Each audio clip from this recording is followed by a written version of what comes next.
এক বুজুর্গ বলেছেন, কাবাকে পরিষ্কার পরিচ্ছন্ন করার আগে তুমি তোমার দিলকে পরিষ্কার করো। কারণ কাবা হচ্ছে মুসলমানদের ইবাদতগাহ।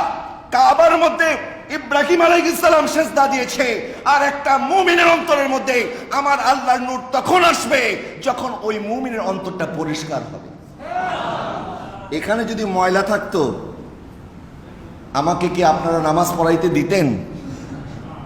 বলতেন ময়লার মধ্যে কেমনে নামাজ পড়াইবেন?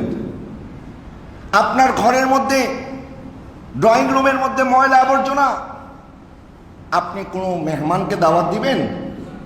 মেহমানকে আপনি দাওয়াত দিবেন না। আমরা অনেক সময় দেখি অনেকের বিবাহ শাদী পর্যন্ত পিছিয়ে যায়, যে হুজুর ঘরের অবস্থা তেমন একটা ভালো না, আগে ঘরটা ঠিক মতো সাফাই করি, এরপরে বিয়া শাদীর ব্যবস্থা করব। আমরা আমাদের সন্তানদের বিবাহ শাদীকে আমরা পিছিয়ে দেই। আমাদের ঘরের অবস্থা যদি সুন্দর না হয়, তাহলে আমাদের ঘরের অবস্থা সুন্দর কেন করতে হবে? কারণ মেহমান আসবে, মেহমান আসার জন্য যদি ঘরকে সুন্দর করতে হয়, আল্লাহর নূর অন্তরের মধ্যে পেতে হলে আমাদের অন্তরটাকে সুন্দর করা দরকার আছে কি আছে না? কদ আফলাহা মান তাযাক্কা, যারা নিজের অন্তরকে সাফ করতে পেরেছে। এই জন্য অন্তরকে সাফ করার একটা ওষুধ আমার নবী আমাদেরকে দিয়েছেন। লিকুল্লি শাইইন সিকালাতুন, যখন কোনো জিনিসের উপরে জং ধরে যায়, আবর্জনা সৃষ্টি হয়, ওই জংকে মুক্ত করার জন্য কিছু দাওয়াই পাওয়া যায়। ওয়া ইন্না সিকালাতুল কুলুব যিকরুল্লাহি আযজা ওয়া জাল্লা, আর অন্তরে যখন জং ধরে যায়, অন্তরের মধ্যে যখন ময়লা পড়ে যায়, এই ময়লা সাফ করার একটা রাস্তা, তরিকা হচ্ছে আল্লাহর জিকির করা। সেই জন্য আমাদেরকে বেশি বেশি আল্লাহর জিকির করতে হবে, অন্তরের মধ্যে যেন ময়লা আবর্জনা বসবাস না করে। আমাদের চরিত্র হচ্ছে, আমরা যখন একটু বেশি নামাজ পড়ি, তখন পাশের ভাইকে আমরা বেনামাজি মনে করতে থাকি। যখন আমরা একটু তাহাজ্জুদ পড়ি, দিনের বেলা এসে এমন একটা ভাব ধরি, যখন শরীর ক্লান্ত হয়ে যায়, যখন কেউ জিজ্ঞাসা করে, কি ভাই আপনাকে এত ক্লান্ত দেখাচ্ছে কেন? বলে ভাই রাত জেগে জেগে তাহাজ্জুদ পড়ি তো, এই জন্য একটু ক্লান্ত। সুযোগের অপেক্ষায় থাকে, উনি যে তাহাজ্জুদ পড়ে, এটা মানুষকে কেমনে বলবে? আমরা যেন কাউকে ছোট মনে না করি, আমাদের অন্তরে যেন অহংকার না আসে, আমাদের অন্তরে যেন ইবাদত করে রিয়া তৈরি না হয়ে যায়। এক বুজুর্গ বলছে, যখন তুমি দেখবে কোনো ব্যক্তি গুনাহ করতেছে, তখন তুমি মনে করবে ওই ব্যক্তির এটা আখেরি গুনাহ, ওই ব্যক্তির এটা জীবনের শেষ গুনাহ।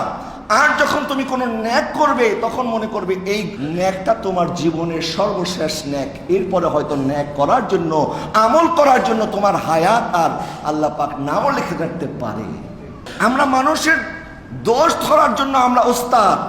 আরেকজন কি ভুল করলো, সেই ভুলটা আমরা শুধরানোর উদ্দেশ্য নয়, বরং তাকে কি করে অপমান করা যায়, কি করে অপদস্থ করা যায়। প্রিয় হাজরিন, আল্লাহ সুবহানাহু ওয়া তাআলা ইরশাদ করছেন, ইয়া ওয়াইলাতানা মা লিহাযাল কিতাবি লা ইউগাদিরু সগীরাতান ওয়ালা কাবীরাতান ইল্লা আহসাহা। তখন তার আমলনামা যখন তার হাতে পেশ করা হবে, তখন সে বলবে, হায় এটা কি হলো, যে এখানে তো কোনো ছোট ছোট গুনাহ বাদ হয় নাই, যেগুলিকে আমরা গুনাহই মনে করি না, এখানে তো ওইগুলিও বাদ দেওয়া হয় নাই। আমরা তখন আমাদের আমলনামা দেখে অবাক হয়ে যাব। হযরত আব্দুল্লাহ ইবনে আব্বাস রাদিয়াল্লাহু তাআলা আনহু বলেন, এখানে ছোট গুনাহ দ্বারা কি মুরাদ?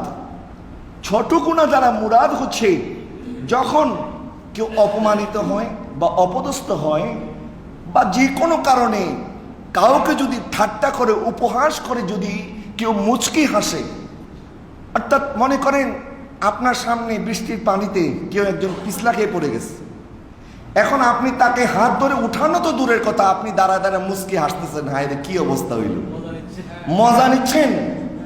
এই যে আমরা মানুষকে নিয়ে ঠাট্টা করি, উপহাস করি, মজা করি, এই আমলগুলিকে কিয়ামতের ময়দানে গুনাহ হিসেবে কাউন্ট করা হবে। এবং ইবনে আব্বাস রাদিয়াল্লাহু তাআলা বলছেন, এবং আল্লাহ যে বলেছেন ওয়ালা কাবীরাতান, এখানে কবিরা গুনাহ দ্বারা কি উদ্দেশ্য? কবিরা গুনাহ দ্বারা উদ্দেশ্য হচ্ছে, যদি আপনি কাউকে ঠাট্টা করে অট্টহাসি দেন, হাসাহাসি করেন, জোরে জোরে হাসেন, একজন মুসলমানের ইজ্জত আবরু আমার আল্লাহ এবং তার রসুল এইভাবে হেফাজত করেছে, কোন মুসলমান ইমানদারকে নিয়ে হাসাহাসি করা যাবে। কিন্তু আজকে ভার্সিটিগুলির মধ্যে আপনি দেখেন র্যাগিং নামে একটা প্রথা চালু আছে।